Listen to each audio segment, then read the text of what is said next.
নমস্কার। আগামী 26শে ফেব্রুয়ারি মহাশিবরাত্রি।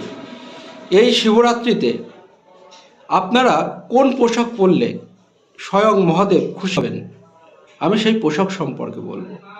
তবে মনে রাখবেন, পোশাকটি অবশ্যই সবুজ রঙের হতে হবে এবং সুতির হতে হবে।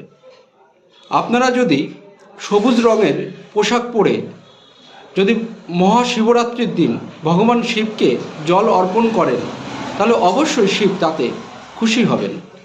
আপনারা কমলা, লাল বা অন্য রং ব্যবহার করতে পারেন, কিন্তু নীল রং ব্যবহার করবেন না।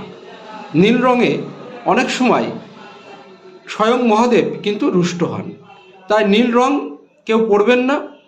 পরলে অবশ্যই সবুজ রং পরেন।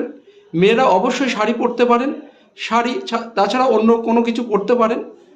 পরে আপনারা যদি স্বয়ং মহাদেবকে পুজো দেন, তাহলে এই দিন অবশ্যই স্বয়ং মহাদেবের আপনারা আশীর্বাদ লাভ করতে পারবেন।